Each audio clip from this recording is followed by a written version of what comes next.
Hi, my name is Debbie Lawrence, and this is a short 10 to 15 minute session of modified Pilates. So it's a modern approach, but it is based on the Pilates method, and we're going to mobilise all the way through the body and focus on some kind of core just engagement to support our balance and strength. So we will start with your feet close together, which is not a balanced position, but sometimes it's useful to feel what's not balanced. So, for example, if someone came to push me now, I could topple more easily. So what I want you to do is to take your feet into this position, not too wide, so if you are a dancer, don't go too full out, and just let your heels come in line with the feet. So ideally the feet are parallel. And get a sense of your feet on the floor. Connect with your breath, and just to start off with, this lines our feet basically up with the hip joint, so where the hip goes into our socket. So that's the aim of this position. But just start with a gentle sway forward and backwards, and you're finding your tipping point. So almost how far back can you go, but keep your balance, and how far forward. So it's not about lifting too high, it's just getting a sense of how the feet move. And again, connecting with the breath as you do this. Notice how the knees are feeling. So ideally the knees are not locking. Notice what's happening through the rest of your body as you move, and it will feel different on different days. So just keeping that sway going, notice what the toes are doing, and then just bring a position to stillness, and ideally it's somewhere not too far back, not too far forward, a little in between the two, that feels balanced for you. Soften the knee joint, not bending too much, just take any kind of lock off, and then imagine your crown of your head just being pulled, extended right to the ceiling. Connect with your breathing, and we bring our focus to our pelvis. So here, imagine you've got your pubic bone and you've got the pelvic bones here, and all I want you to do is just to rock the pelvis as if you're tipping a bowl of water. So I'll show you from the side. So here the bowl of water, if you like, tips forward, and there it tips back, and what's happening to your lower back is as you tip forward, you get a little hollow, so you might feel the spine move, and as you flatten, or it will flatten, as you tilt backwards. So again, feeling those two ranges, and it's as far as feels comfortable for you. So again, connecting with the breath. Making that a little bit smaller and smaller, and then centering the pelvis and holding.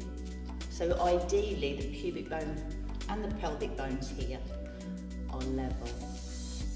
So that's the pelvis still.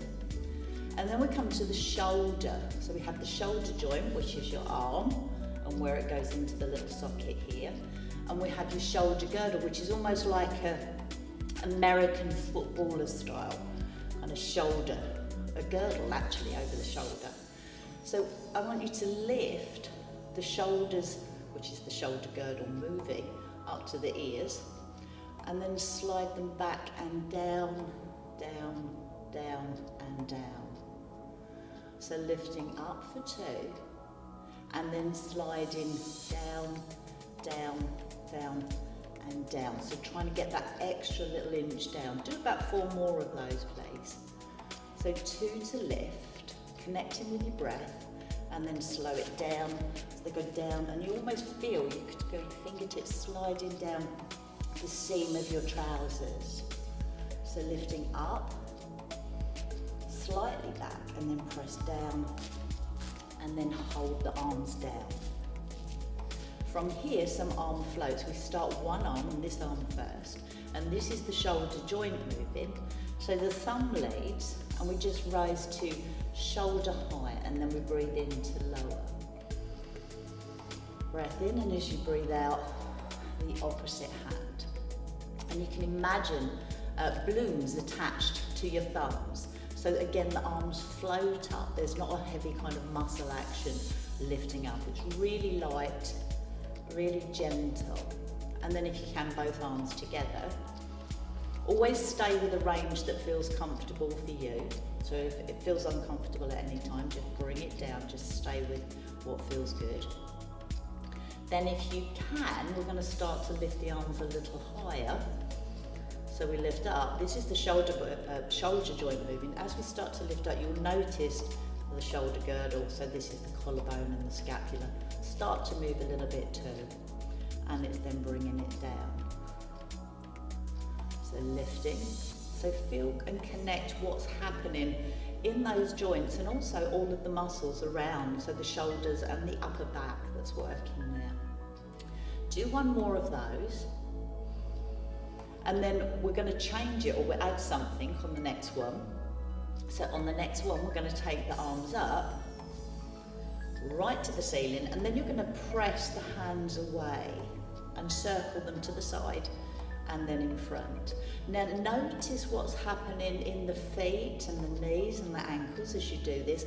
Notice what happens with the pelvis, because ideally we're keeping the connection. So what we set up right at the start, as we move the arms through this range of movement, we're keeping that connection with the feet, keeping that connection with the pelvis and the spine, and also the connection with the breath.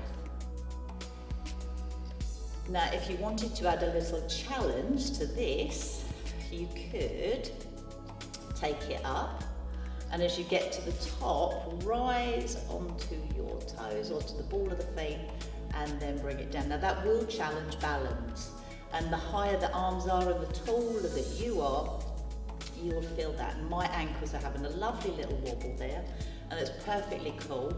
Some days our balance is spot on. Some days our balance will be a little shaky, and depending on kind of what's going on in the environment. So always work just with what is, and accept your body, and accept the movements, accept any shakes. Always be kind.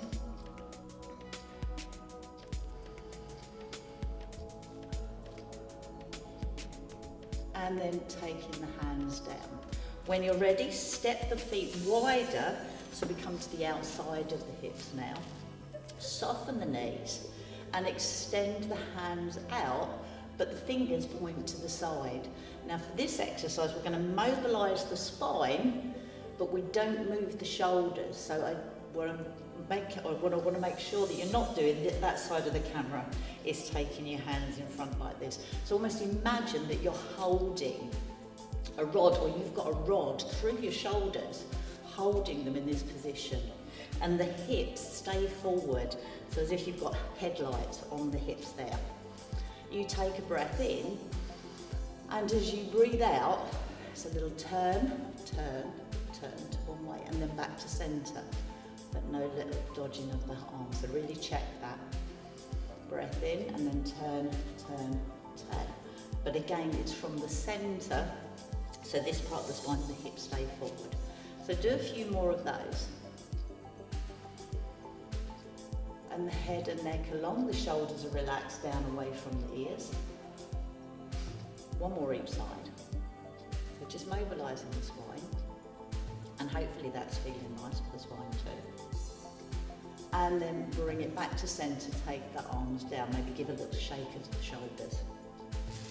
Bring the legs slightly inwards, and this time we're going to take, I'll turn side on first, so we're going to do a little squat action, but with the hip hinge first. So you take a hip hinge, so it's just a little bend at the hip, and then you bend from the knees and the hip together, and the fingertips just slide down towards the knees. But this is lengthened, so watch that the head doesn't tilt forward, none of that. Keep this in, and also watch that the bottom doesn't stick out. So we keep that good connection through the whole of the spine. And then we lift up. I'm going to do a few of those, please. So when you're ready, a little hip hinge and a bend. keeping the chin in line, keeping the rib cage here connected to the pelvis. And to add a little something else to that, on the way down, let's do it, actually I'll do this first, practice with the arms first. Imagine you're taking off a top hat, and then bring it down. So the arms slide up, take off the top hat, and then slide it down. Come to side on. So we start that with the hip hinge. And on here, that's the finished top hat. So you're combining the two together. And then slide it down. So a little combination movement to remember. And this would replicate a movement that is similar to one that we do in a mat work class, which is the double leg stretch, which we'll progress to later, but not today. A couple more of those.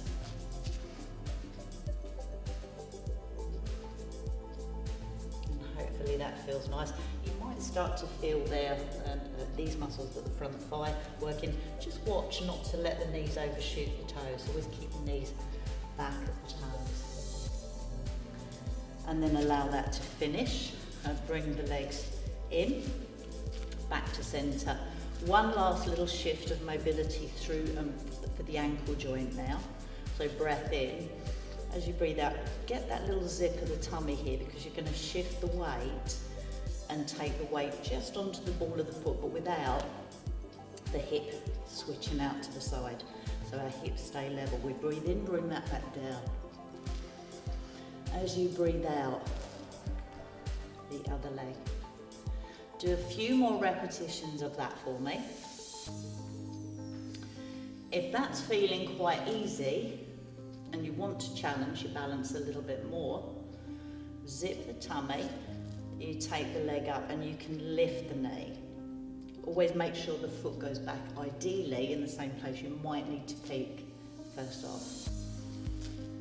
So a little shift, and it could be a knee lift.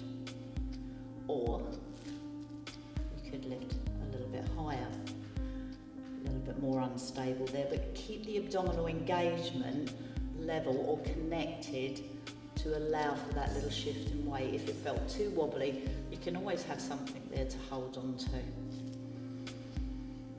Imaginary object. And then let that rest.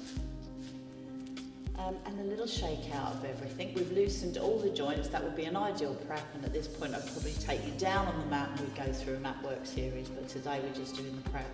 So thank you very much. That's a little Pilates sequence and we're done.